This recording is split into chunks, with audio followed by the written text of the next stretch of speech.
Welcome to NTD News. I'm Kevin Hogan. Here are today's top stories. Congress launching an independent panel to investigate the January 6th Capitol riot. Will it help prevent future violence?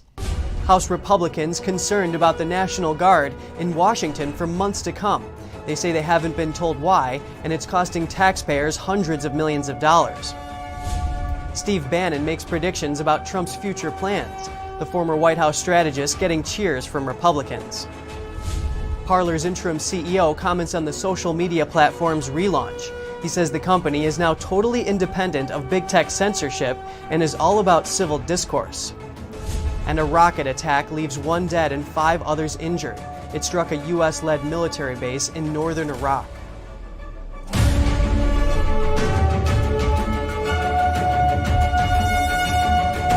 At least 3 people are dead after a tornado tore through a seaside town in North Carolina.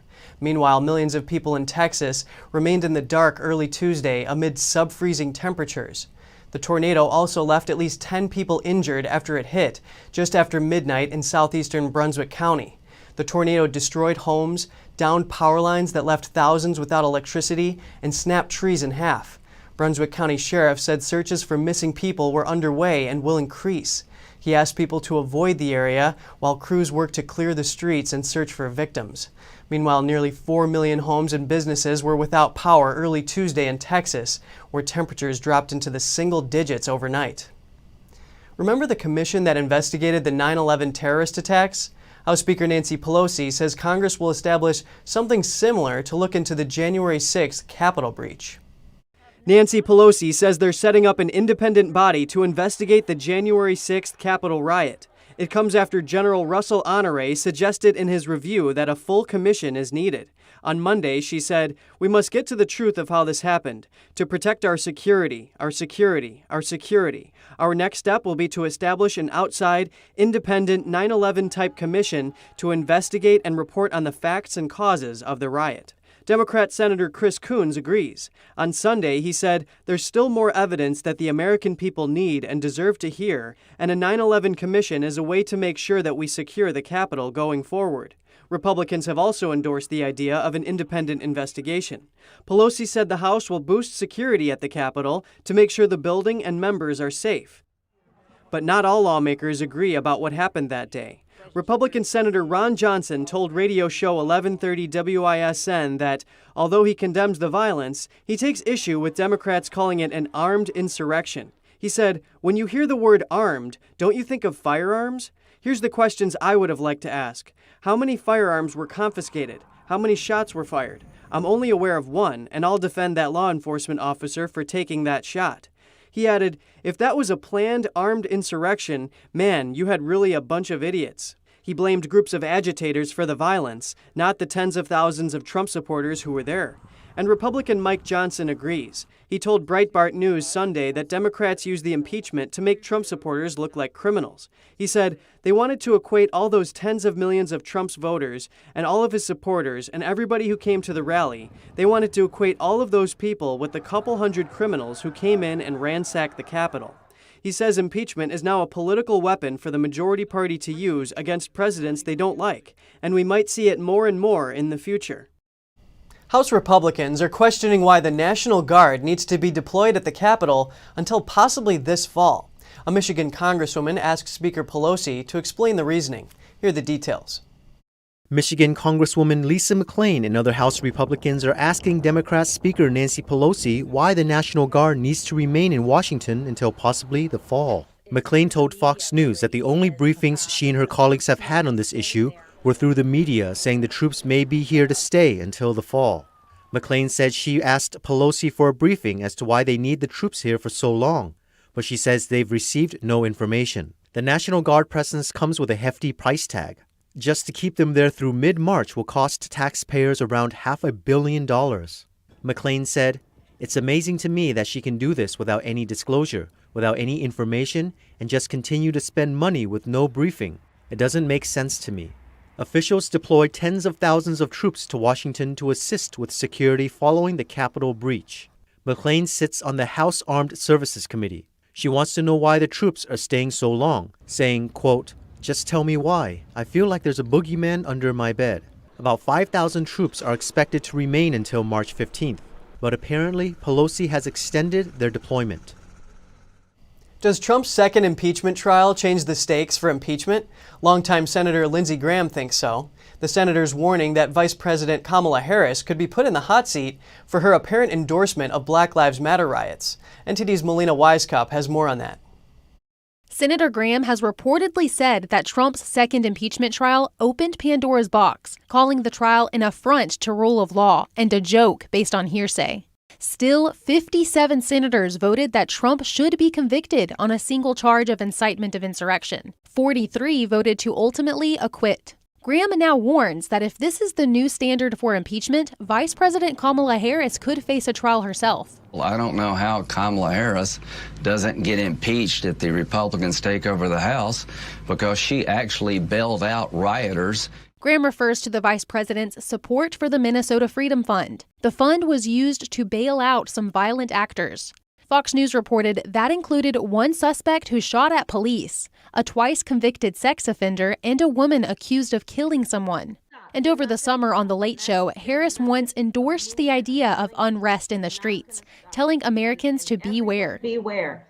They're not going to let up, and they should not. Some say her words were meant to be directed at the peaceful protesters, but others say the same meaning can be seen in Trump's comments to protesters, whom he also encouraged to march peacefully. Melina Wisecup, NTD News. The North Carolina Republican Party said it voted unanimously to censure Senator Richard Burr. It's because of his vote to impeach former President Donald Trump. In a statement, the group pointed out that Burr called the trial unconstitutional, yet still voted to convict the former president. The group said that it did not support the Senate impeachment trial and views it as unconstitutional, adding that it hopes Democrats will set aside a divisive agenda and instead help Americans get through the pandemic, reopen schools, and restart the economy. Burr was one of 7 Republican senators who voted to convict Trump during the second impeachment trial. Burr said in his statement he was convinced that Trump was responsible for the events at the Capitol on January 6th. Biden's pushing Congress to buckle down on gun control. On the 3rd anniversary of the Parkland, Florida mass shooting, Biden called for stricter oversight for gun owners and manufacturers. NTD's Melina Wisecup tells us what Biden says his goals are and what they could look like in practice. Biden's now calling for a few sweeping gun control measures. He's asking Congress to start working on laws to take away immunity for gun manufacturers. Immunity is what protects gun manufacturers from being sued for any violence that may happen with their product. If this immunity is stripped away, the manufacturers themselves are at risk of being stripped away too. First of all, he's trying to make sure that gun manufacturers can be sued for the misuse of their firearms, so that if a criminal committed a crime with a gun, the manufacturer could be sued for the damages, which would put every gun manufacturer in America out of business. Biden also wants Congress to pass a law banning assault weapons and high-capacity magazines.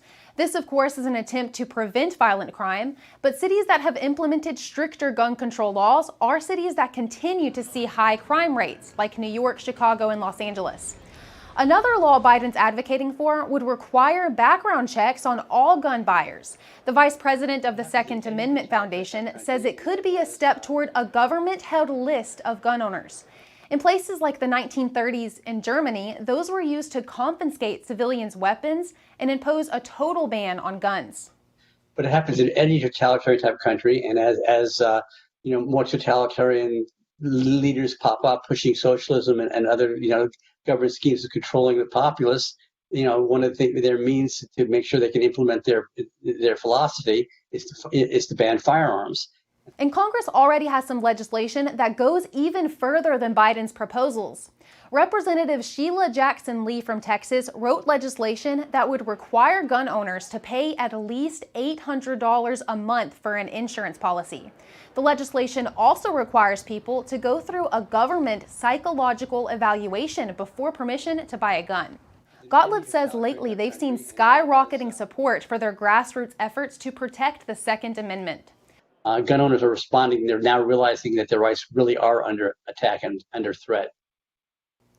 Now, even though Democrats control both the House and the Senate, some Republican senators would need to support these efforts to pass new gun laws.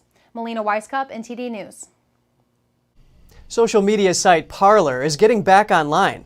Its CEO says the relaunch embraces the company's vision of free speech in a way that's more firm and entrenched than ever before. Parler interim CEO Mark Meckler says Parler is no longer subject to big tech's decisions. He says the platform is running on independent technology. The site resumed service on February 15th, just over a month after the site was suspended from Amazon servers. Meckler hasn't yet disclosed which service provider is hosting Parler. The platform is only open to current users for the first week of the relaunch. New users can sign up the following week. Meckler also talked about Parler's mission as a platform for free speech and data privacy. He says civil discourse is welcome and that the name Parler is close to the word parley, meaning people in conflict coming together to talk. Days after former President Donald Trump was suspended from Twitter and Google, Parler was removed from Google and Apple's app stores. Its hosting service agreement with Amazon was later terminated. Parler has since filed a lawsuit against Amazon, arguing the giant violated antitrust laws and colluded with other big tech firms to deplatform the website. The overarching case hasn't yet been ruled on. Aides to the former U.S. Senator David Perdue say he is leaning toward running for the Senate again in 2022. Perdue also filed paperwork with the Federal Election Commission, signaling that he is preparing to run. Perdue would be running for the Georgia Senate seat currently held by Democrat Raphael Warnock.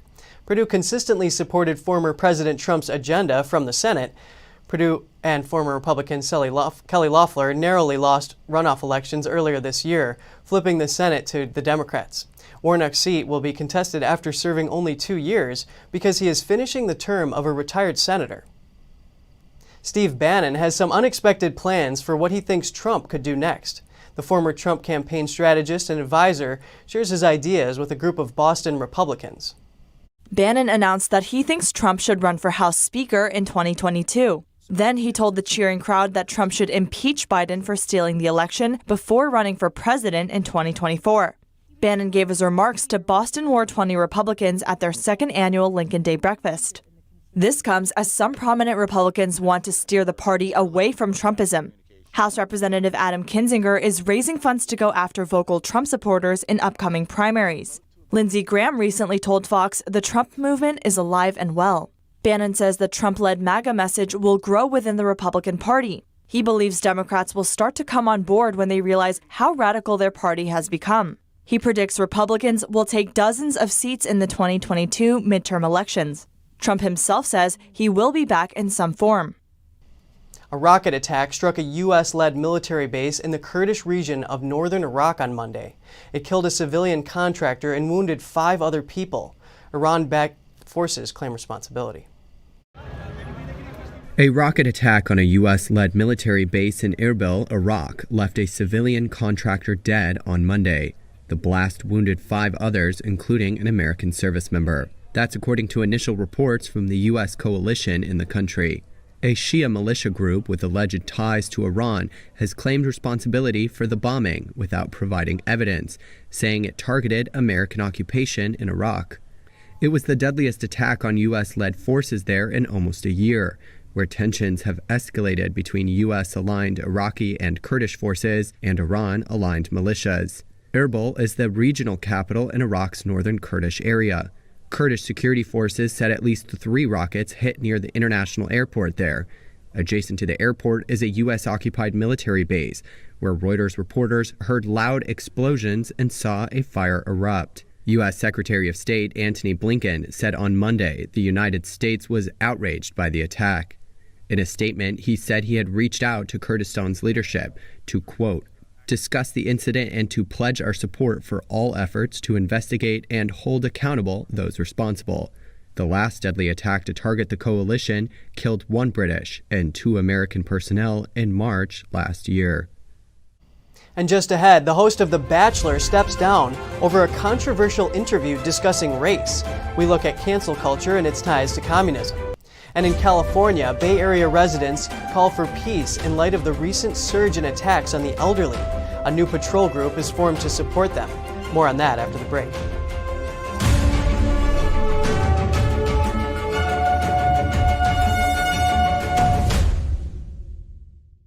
If you're like me, and I think it's actually most of us, then you're getting really fed up with the nonsense going on inside the banking system. I mean, we've worked hard our entire lives to retire comfortably. We just recovered from the crash of 2008. and it seems like it's about to happen all over again. Look at the too-big-to-fail banks. They're only getting bigger as the Fed hands them trillions of dollars daily, while simple folks like you and me, we're only getting the short end of the stick.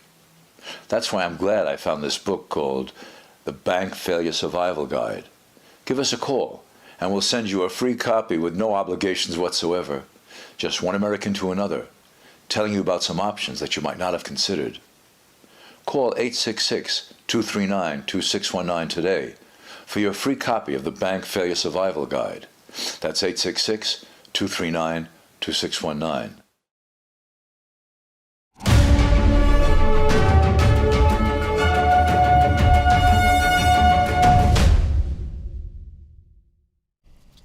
The host of The Bachelor is stepping aside over a controversial interview.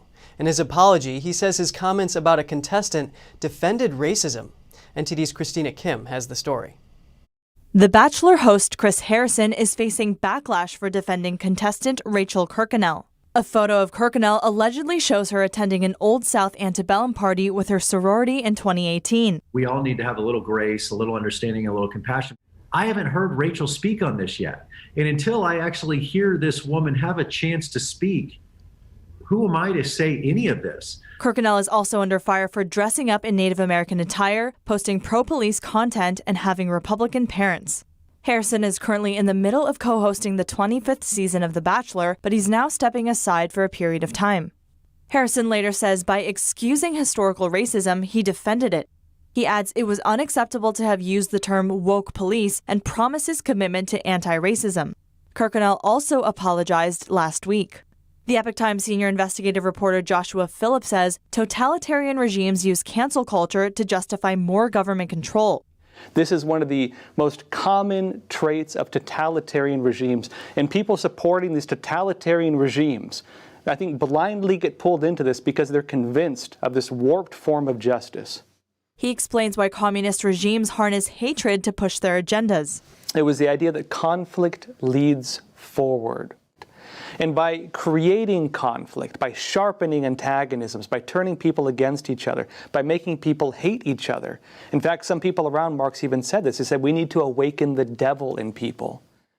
Phillips says the standards for canceling people aren't even-handed, especially since what the term controversial means often changes over time. In other words, this is used by the big media, big tech, and big government to target people they don't like, typically. And people they do like, even if they're guilty of the exact same thing, oftentimes get free passes for it. It is selectively done based on political interest. Phillips highlights that people don't see the hypocrisy because most media choose not to show it. And though the current social struggle is based on race and gender, it has the same tactics as communist class struggle. It pits people against each other and ultimately overturns all social institutions, he says. Christina Kim, NTD News. A church in Maine wants the U.S. Supreme Court to take emergency action. It's asking the High Court to cancel the state's restrictions on places of worship while it pursues its case in lower courts. The lawyer for the Calvary Chapel of Bangor claims Maine's policies are the most severe restrictions in the nation. Religious liberty advocates say Governor Janet Mills' rules discriminate against places of worship. The Supreme Court previously ruled in favor of reducing restrictions in states that tightly limit religious services during the pandemic. Justice Neil Gorsuch writes for the court, "There is no world in which the Constitution tolerates color-coded executive edicts that open liquor stores and bike shops, but shutter churches, synagogues, and mosques." In light of recent attacks on the elderly, Bay Area residents united in Oakland, California to call for peace. A patrol group is also formed to protect them from harm. Here's more from NTD's David Lamb. Saturday was the second day of the Chinese Lunar New Year. Hundreds have gathered in Oakland, Chinatown to condemn the series of violent crimes that took place in recent weeks. Some are calling for unity for the Asian and Black community. I'm sad that all of this stuff has happened, but I'm excited that people are here to support us, and we're doing it together. It makes me hopeful. I felt like we needed to do something. So I was very vocal on social media and with my family, and here we are today. It's unclear if the attacks are racially motivated or if people in the area seem less likely to retaliate. I feel like the media is trying to pin Asian and Black people against each other. and I'm not down for that either, because the friend who told me about the visual is part Chinese, and she does Black Lives Matter movement protests in her neighborhood. People are getting beat up by other people, which they're really innocent by. That makes me so angry that, like, why are you doing this to us? This is a personal alarm. There's also a flashlight here, but when you take this out, it will scream a really loud noise for people that's nearby to be notified that, you know, there's something going on or they need help. Recently in the Bay Area, there's been an increase in violent attacks towards the elderly. After hearing about the attacks, a local group wanted to take action to protect the elderly. We sent a group chat of saying, like, hey, let's try to put a neighborhood patrol together. We know Oakland, Chinatown already has one to make sure San Francisco also has that resource available to them. Anthony Su lives in the Bay Area and said they hand out informational pamphlets and whistles in the local Chinatown community. I look at that and they think that, you know, whoever is harassing these people, that these are easy pickings and this is, you know, no one's going to stand up and fight for them, right? And yeah, I want to be very clear that, like, you're not going to get away with, you know, harassing people like that or shoving people to the ground because they're older. He said they haven't ran into any altercations so far and hopes to allow the businesses and people to be able to access their stores. There was this thought of, like, yeah, do we want to, like, bring weapons or self-defense or anything like that? And, like, I personally thought about it also, and I was just like, it doesn't make any sense. Like, we're not there to, like, literally fight someone, right? And we don't condone any violence or anything like that. Sue said that police reports have been an issue for the elderly. The language barrier poses an obstacle. The main issue that they were working with there was just seniors who only speak, like, Chinese or some other, you know, basically not English, right? And they feel troubled when they have to go to the police and file a police report. And if Chinatown, if they're not turning in police reports or they're not filing the crimes that are happening, then it becomes really easy to just sideline them and kind of say, well, yeah, you're not reporting any crime. Nothing's going on there, right? Sue said they're not certain on the end goal of the group, but they hope to get a daily patrol effort to allow a safe community to deter any further attacks. Sue's group still has plans to patrol Chinatown again this week. NTD News, California.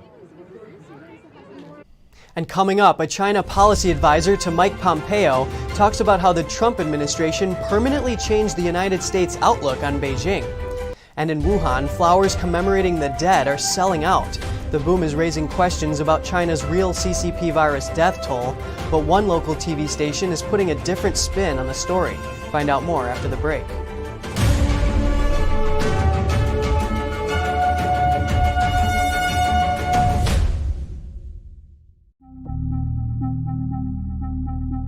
Why are millions of Americans moving their money into gold and silver? It's simple.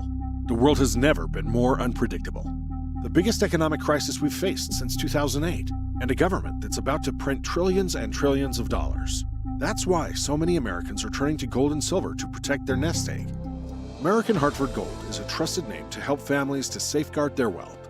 With an A+ rating from the BBB and 5-star ratings on the biggest review websites like Trustpilot and Google, American Hartford Gold can help you convert any qualifying IRA or 401k into precious metals. Or they'll help you to easily purchase physical gold and silver and deliver straight to your doorstep. Learn how you can protect your wealth with gold and silver today. Get this free 2021 information guide. Call 866-893-1493 or text TV to 65532.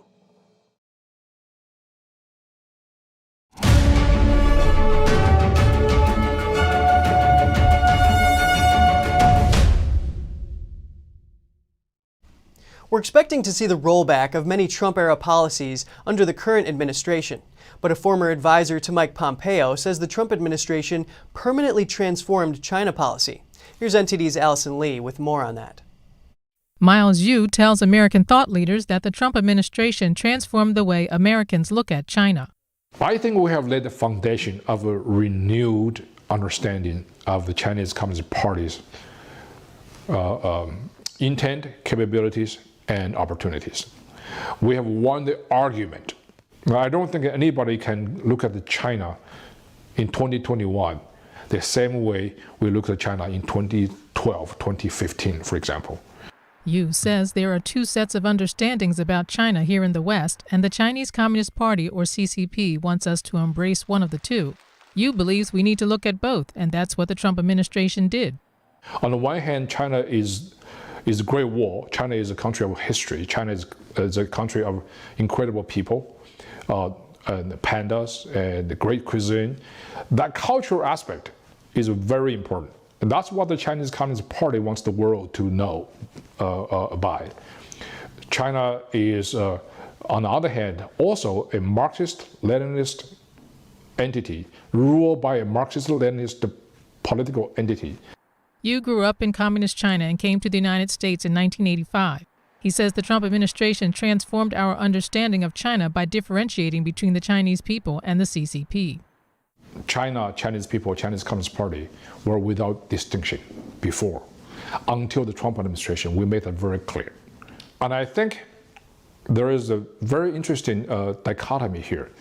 While we have always harbored good wishes for the Chinese people to succeed, the China that was ruled under Communist Party never ever considered United States as the ultimately friendly country.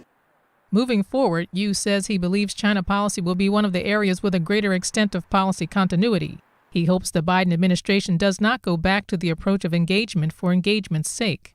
Allison Lee, NTD News. One French general says China's involvement in the South China Sea isn't just about controlling resources. It could also be about positioning its submarines close enough to strike the United States. NTD's France correspondent David Vivez has the story. The French Senate says China intends to develop a second strike force in the South China Sea. It would have 4 to 5 ballistic missile submarines named Jin, each equipped with 12 nuclear sea-ground missiles.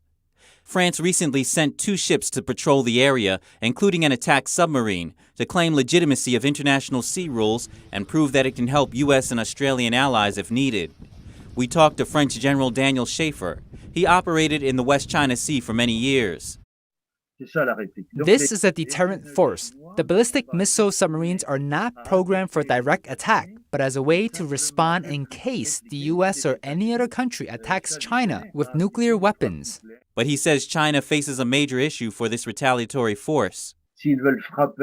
Submarines could barely reach Hawaii with 2 ballistic missiles if they wanted to fire them from West China Sea. If they want to reach U.S. West Coast, they would have to bring these submarines to Mariana Arc, which is near the U.S. Guam military base. He says research and controlling natural resources are only secondary objectives. The Chinese regime's real challenge is to create a military sanctuary so its submarines can get within firing range of the United States. These submarines are being built at the Sanyang Naval Base, south of Hainan Island. The problem with these submarines is that they are easily spotted by aircraft and acoustic equipment if they are not in deep waters. So it's particularly vulnerable for these submarines to be detected, which is why they are often patrolled by the U.S. and its allies. Submarines should also pass through the Baishi Strait before entering deep waters. But again, navigation is difficult due to the large number of Philippine islands and U.S. bases that would easily spot a submarine. He says if China gets control of Taiwan, it will also get direct access to deep water, allowing its submarines to move without being detected out of newly established military bases. The French Senate says China seems to have strengthened its nuclear program to be able to retaliate against the U.S. if it ever attacks. David Vivez, NTD News, Paris. On the first day of the Lunar New Year, something unusual happened in Wuhan, China. Flowers to commemorate the dead are sold out everywhere. But a local TV station is facing backlash for giving its twist of the story. NTD's Juliet Song has the latest. A Chinese TV station is facing backlash for putting a positive spin on a tragic event. It all started with flowers. Last Friday, chrysanthemums were sold out across Wuhan, and for a reason. It was the first day of Lunar New Year, and locals have the tradition of buying chrysanthemums to commemorate family members who died in the past year. The CCP virus pandemic is believed to have started in Wuhan, and the city was among the hardest hit in China. Videos circulating online show crowds outside flower shops in the early morning. One person says in the video that the price of flowers has shot up. So many people were on their way to buy flowers, there was even a traffic jam on the way to the flower market. Local residents also posted on social media saying chrysanthemums were sold out in the early morning. Seeing the unusual shortage of flowers, many are casting doubt over the real death toll of the CCP virus. One internet user writes, "My grandfather couldn't find chrysanthemums anywhere this year, and he was told the major flower suppliers are out of supplies. This reflects how miserable Wuhan was last year." A local Chinese TV station also reported on the phenomenon, citing a florist who said he hasn't slept for 2 days, busy selling flowers. Another florist told the TV station that flower sales haven't been this good in the past 3 decades. But the report gives a different reason for the popularity of the flowers. It says many families weren't able to get flowers for the Lunar New Year last year due to the lockdown, and many rushed to make up for it this year. The report is now facing backlash.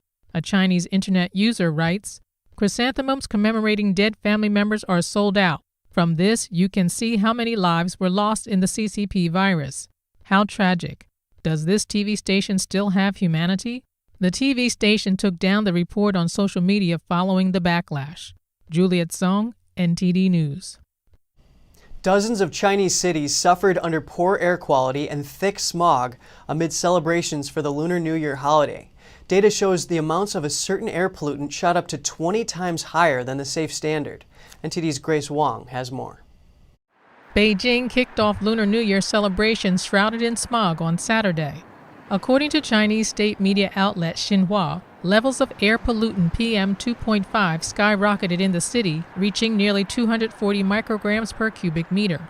According to the U.S. Environmental Protection Agency, the safe standard for PM 2.5 is 12 micrograms per cubic meter. Anything above that level is considered harmful to people's health, meaning Beijing's levels reached nearly 20 times higher than what's considered safe. The air is horrible. Starting the Lunar New Year with this kind of weather is a bit depressing. Several thousand visitors crowded the Muten-Yu section of China's Great Wall over the weekend. It's a popular tourist destination during the holiday. Some of them complained that the haze affected the scenic views, but others, like 32-year-old banking sector worker Brandon Chen, weren't troubled by the conditions.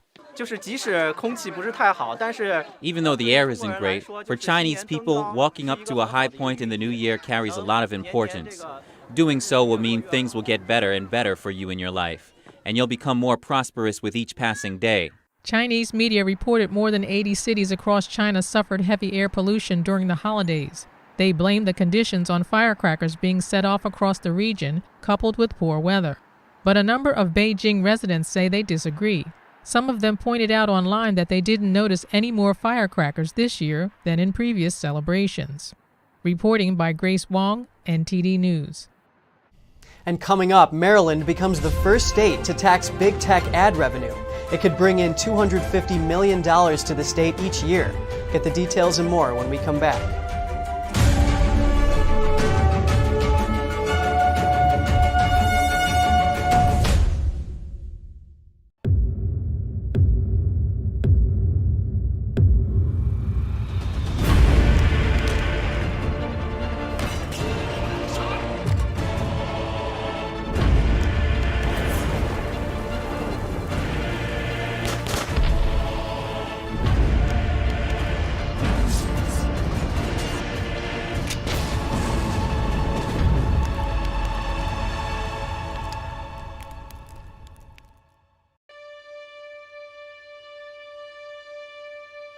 You know nothing about China. Man, this is getting really out of control. I might never be able to go back to China. I have to take that risk. If I don't do it, who will?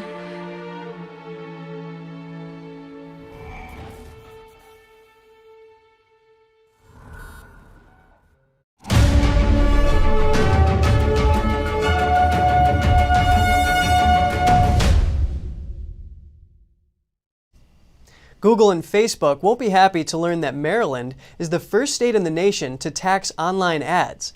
A state senator there says it's about time big tech made a big contribution. Here's our latest financial and business news on jobs and the economy. Maryland is the first state to tax big tech's digital ad revenue. Governor Larry Hogan vetoed it last year, but lawmakers overrode his veto last week.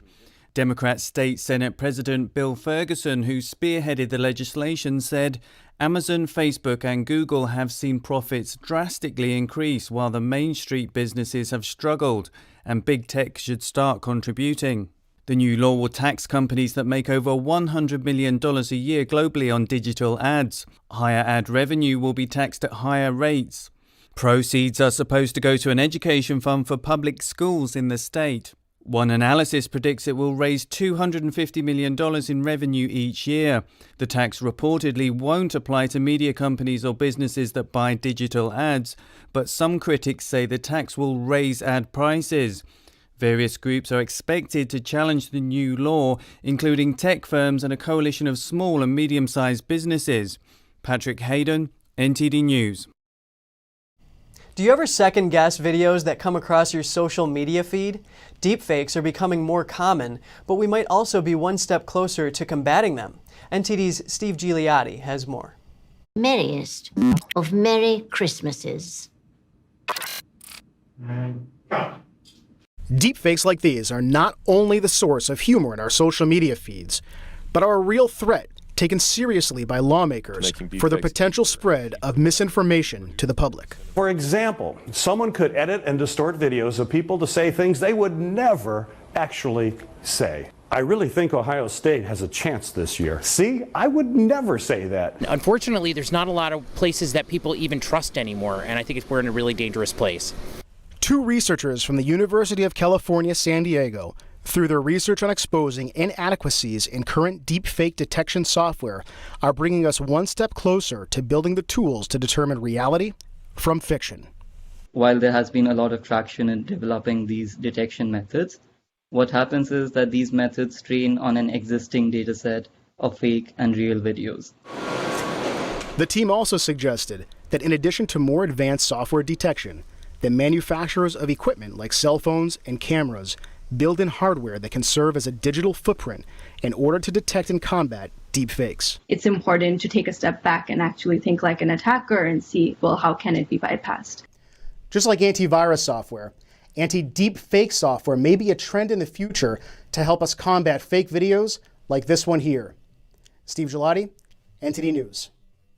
An automaker is recalling a slew of its luxury vehicles because of a glitch in its emergency call system.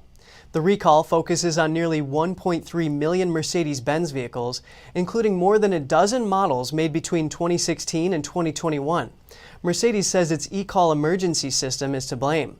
eCall is supposed to send out location information to emergency crews responding to a crash, but the company says a glitch could cause the system to send out the wrong location. Mercedes plans to notify owners involved to go to a dealer for a system software update. Do the words IRS audit give you hives? You can't avoid all the red flags like making a lot of money or owning a business, but there are some things you can do to reduce your chances of being audited. Here are some of them. The IRS audits about 1 out of every 200 taxpayers, but it's not just a game of chance. Here are 5 things you can do to avoid getting audited. Number 1, only claim the home office deduction if you're self-employed or an independent contractor.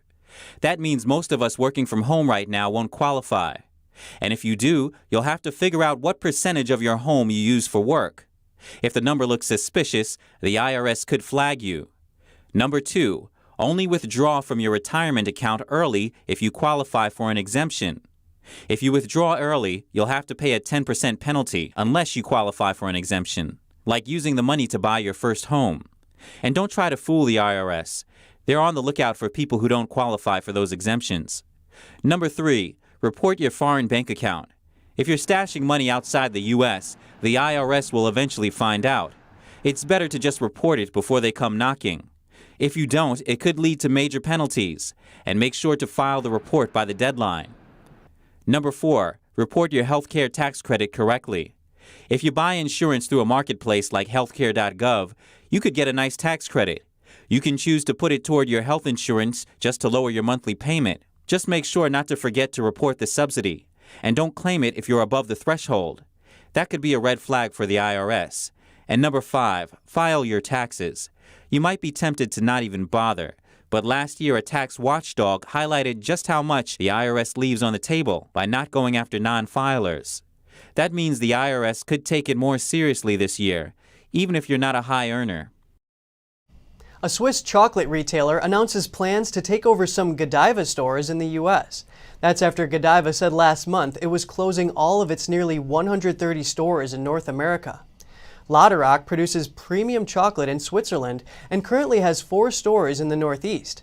The company has signed an asset purchase agreement to assume the leases for 34 Godiva locations.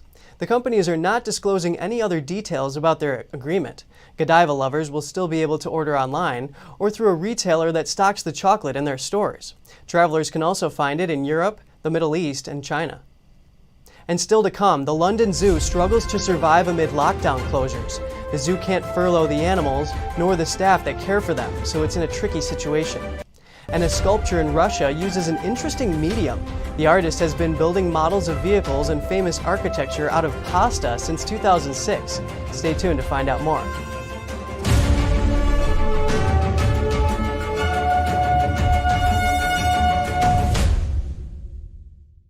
When you look at TV networks in America, a soundbite and fight-it-out culture prevails on news and commentary programs. As a Canadian, I'm fascinated with America, and I wanted to offer American thought leaders an opportunity to share their thoughts in a deep dive format, where we can explore their ideas together.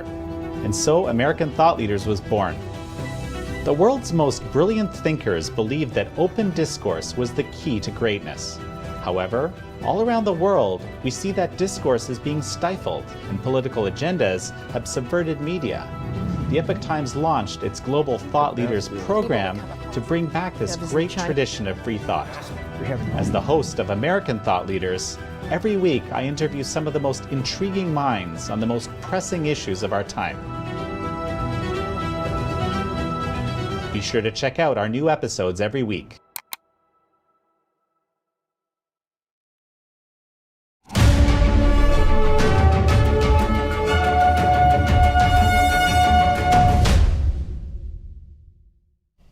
Trucks stretched for 18 miles on a Czech highway on Monday, giving new meaning to the phrase truck stop.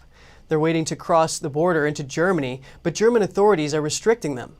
Trucks like these usually move freely between the two countries, but more contagious virus variants in the Czech Republic and Austria have alarmed German officials. They're setting tougher restrictions. German police at the Czech and Austrian frontiers have only been allowing in truck drivers, German citizens, and cross-border commuters who have negative test certificates. Germany said the decision to impose border controls is a last resort temporary measure. Many German manufacturers, especially car makers, rely on parts produced in Eastern Europe. Some fear strict controls could slow production.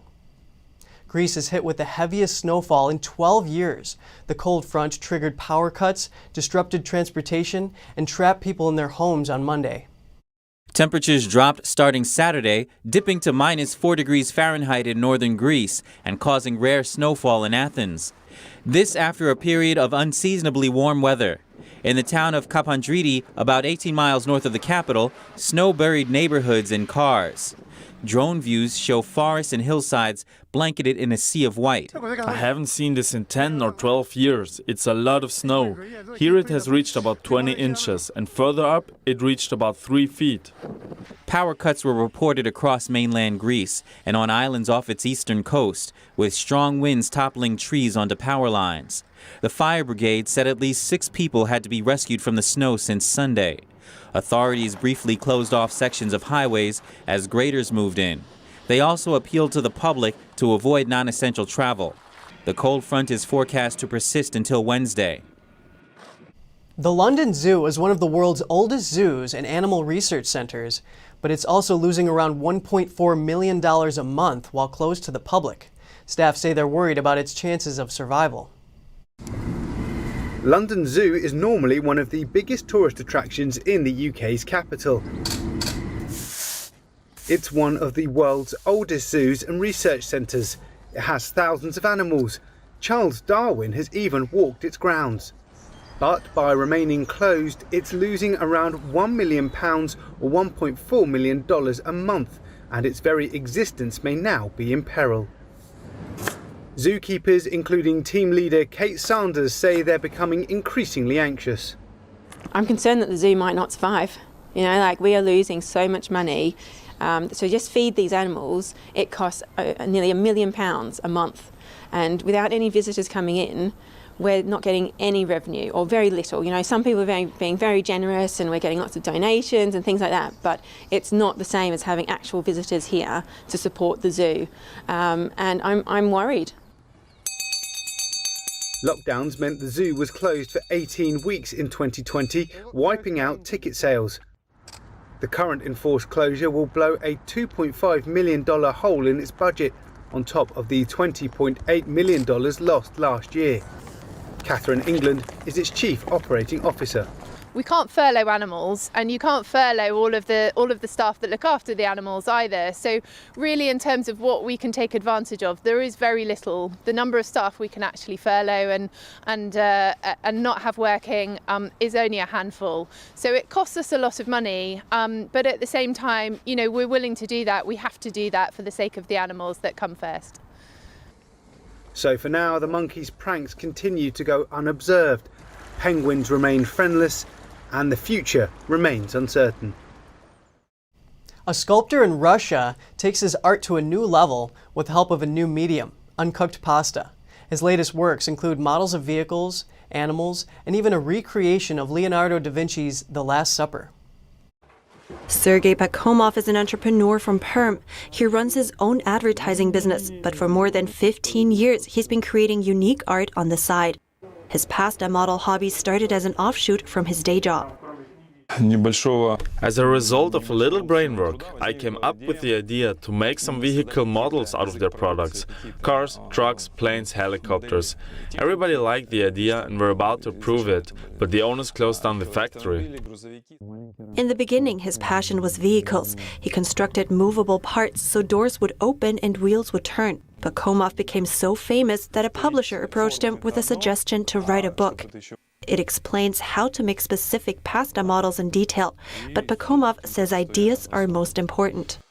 It all starts with the idea, as everywhere. Sometimes I can think of an idea for several days, maybe even weeks before something comes to mind. But there's no time for that. Then all of a sudden a thought comes, oh, I can do it like this. Once he's found inspiration, the pasta master creates a drawing for each model. Then he selects the type and shapes of the pasta he'll use. This Leaning Tower of Pisa replica has floors made of lasagna sheets and is nearly 3 feet tall. Making something simple can take just an hour or two in the evening. All that's needed is pasta, glue, and tools to cut away unnecessary parts. The pasta enthusiast has made about 200 figurines and models since he took up the craft in 2006. While some may shy away from carbs, he certainly doesn't mind them. A group of unlucky ice skaters needed a helping hand after taking an accidental plunge into the icy waters of Amsterdam's canals over the weekend.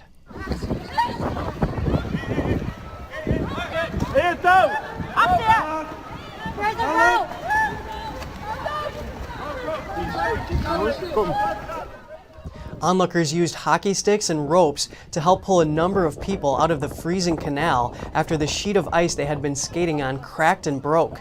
Sub-zero temperatures have provided perfect conditions for skating in the Netherlands, which has a long tradition of the sport. People have been flocking to canals in Amsterdam and all over the Netherlands to enjoy the wintry conditions. And that's all for now. Catch us again tonight at 6:30 Eastern. I'm Kevin Hogan.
Hi there. A quick update. Social media has some new restrictions which might affect your access to our channel. If you want to stay tuned, make sure you visit us directly at ntd.com. We'll also have a newsletter coming out soon, and you can sign up for that now, so stay in touch. Thanks for watching.